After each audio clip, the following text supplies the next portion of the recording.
What's up, and welcome to Life Adventure Family. Yung isa sa mga friend ko nagtanong kung ano daw yung tawag sa bike seat na to.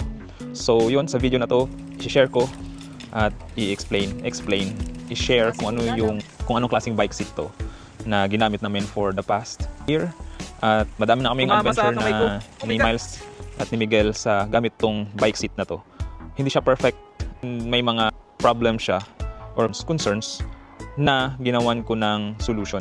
So mamaya isa-isahin natin yan, yung mga issues about this style ng bike seat na nasa harapan ng bike. So ayun, para sa'yo to kung nagpaplano ka ring bumili ng bike at maglagay ng seat sa bike at mag-cycling with kids. Ayun, umpisa natin sa bike. So yung bike na to is Sonder Broken Road hardtail, meaning meron siyang suspension sa harap, likod wala, hindi sa full suspension. Pero meron siyang 100mm suspension sa harap. Napag-decide namin na mountain bike na hardtail, may suspension sa harap for comfort ng bata, ni Miles. Para merong suspension kapag malubak-lubak yung daan. At ayun, compared sa rigid or gravel bike or road bike. So kahit medyo malaki siya, bulky, mabigat, pero more on comfort yung napag-decision na namin. Na sa next upgrade ng bike na to, plano na namin full suspension for full comfort. Tsaka dahil ang trail na gusto namin is type of cycling is off-road. So, ayun, hintayin niyo yan. So, ano ba yung tawag sa bike seat na to? Ang tawag sa bike seat na to, WeRide bike seat. Pwede siya sa age 1 to 2 years old. At meron siyang seatbelt na secured, na dual lock system na kailangan mo muna pindutin to bago matanggal para hindi niya hindi niya madaling matanggal kung gusto niyang tanggalin sa sarili niya habang nakafocus ka sa pagbabike. So dalawa yan. Tapos meron din siyang cushion sa likuran at sa upuan. At meron din cushion dito. Tinanggal ko dahil nabasa tapos nagka-molds. Pero ayun, may cushion din siya dito sa harapan. Ang style ng pag-setup nito is meron siyang bakal dito, ito bakal. Tapos ikakabit mo siya dito sa upuan, sa seat post ng bike at saka dito sa may harapan. At may adjustable siya. Meron siyang plastic material bago pa yung mismong baki siya para hindi ma-damage yung frame ng bike mo. Pareha sila. So, ayun, ito yung adventures, mga cycling trip na nagawa namin for the past year. Yan yung itsura, ito yung picture na to, yan yung itsura ng full setup na may mga bike packing gear, may front bag at nandito si Miguel sa harap with all the water, may lagay ng bote. So yun, kasi dinesign namin talaga ang decision making nitong bike na to is for bike packing trip, for off-road adventure at saka yun, aside sa park.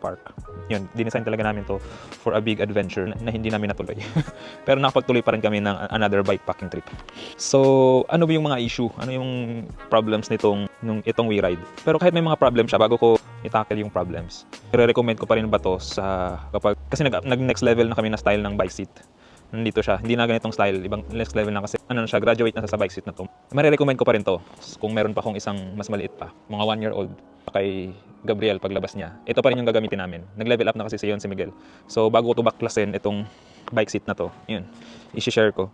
At yun, so ano yung mga issues? Hindi naman issues, concern, imperfection. Kung ako yung gagawa ng bike seat na to, kung ano yung i-improve ko. Yun yung proper term.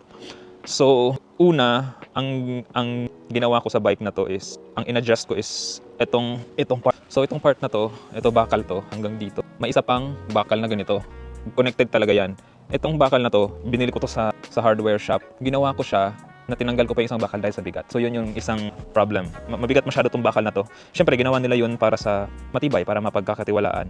Pero sa adventure trip na gagawin namin, kasi parang multiple days siya, mas gusto namin mas magaan. Hindi kailangan gawin na tanggalin din yung bakal kung hindi naman kailangan long adventure yung gagawin for everyday ride or mga ilang days lang, walang issue siya. Pero para sa amin, dinesign namin siya na gusto ko pang bawasan pa yung timbang. Kasi ito pa lang yung bakal na to, mabigat na siya. So, pinalitan ko ng manipis na bakal, tapos saka ako kinonect din sa main connection niya. So, ito na lang, manipis na lang, mas magaan yung bakal niya. Plus, nagkaroon siya ng tumaas to, itong part na to. Ito yung dati para mas intindihan. Kasi kapag yung dati niya na dalawang bakal, magiging parallel siya dito sa alignment nung frame nung top tube ng bike. Dahil ganito yung style ng top tube ng bike, medyo paslant, dadaan din siya dito. Ang nangyari, magiging tabingi itong bike seat. So ang nangyari, parang medyo naka-lean back yung bata. So ayun, kung medyo level yung top tube ng bike, walang problem. So bukod sa weight na nabawasan yun, na-solve yung issue na medyo patabingi siya. Ito yung itsura. Yan, medyo patabingi siya. Yung buo pa siya dati. Medyo patabingi. Tapos yun, nilagyan ko lang to. Nilagay ko lang dito patong para mas stable pa siya dahil binawasan ko na nga ng isa pang makapal at mabigat na bakal. At yun yung isang problem, yung weight. Tsaka yung angle ng bike seat. Kapag yung bike medyo paslant din. Pero yun nga, pag level yung top tube ng bike nyo, better, walang problem. So, ang next problem is minor. Itong apakan ng paa niya. Kapag ililiko siya ng todo, ito tumatama dito sa fork ng bike. So, ang nangyari, nagagasgas at nasisira yung fork ng bike. So, ang ginawa ko to, tinapyas ko to ditong part para kapag ililiko mo na siya, wala nang tatama. So, ayun, solve yung problem na yan. Tapos, isa pang problem is, dahil medyo malaki to, yung bike seat na to, kapag magpe-pedal ka, kailangan mong bumuka ka. Kailangan mong layuan yung pedal mo. Kailangan mong parang ganun ka. Hindi, mahirap siyang ipaloob yung legs mo, which is yun yung best, kung ano yung ano ng shoulders mo.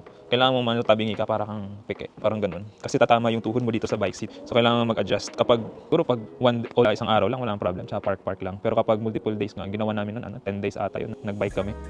Pag ganun ka ng ganun, hindi tama yung angle ng pagpapedal mo. Magkakaroon ka ng problem. So, to solve that problem, may tinatawag na bike pedal extender. Ito yung itsura niya, yan.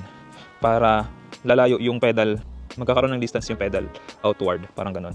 Para, yun, hindi nadikit yung pedal mo dito sa bike seat. So, may angulo, papalayo na siya kasi mapapalayo na yung pedal mo. Hindi natatama yung tuhod mo sa bike seat. So, yun yung isa sa solution. Nalaman din itong mga bagay na to through research at YouTube video na may mga ganitong klaseng produkto lang. Kasi last year lang din ako talaga bumili ng proper bike. Wala akong masyadong ideas. Alam ko yung mga basic, pero yung mga ibang stuff sa bike, di ko alam. Like, itong ano na to, technology. So may ganitong technology pala, which is, ang next natin is, ang sinosolve nitong technology na to, ang tawag di dropper post. Ang sinosolve nito, para hindi ka matumba. Ang problem kasi, dahil merong bike seat, hindi ka makaka-dismount, hindi ka makaka-ganon. Kailangan mo talagang ganon. Kapag hindi na-adjust yung saddle mo, matutumba ka talaga. Matutumba ka. Dahil hindi ka makakaano dito, makakababa dito sa sa bike mo. Yung usual na pagbababa. So, meron palang tinatawag na dropper post. Pinutin ka lang dito na lever, tapos bababa na siya. Makakatukod ka na, hindi ka na matutumba. Ang convenient, sobrang efficient, ang galing ng technology na to. Ang ginagamit siya sa mga mountain bikers. Para pag downhill, hindi tumatama yung puwet nila pag nagda-downhill sila, nagde-descent. Useful to nung technology na to kapag meron kang bike seat sa harap. Kahit anong klaseng bike seat.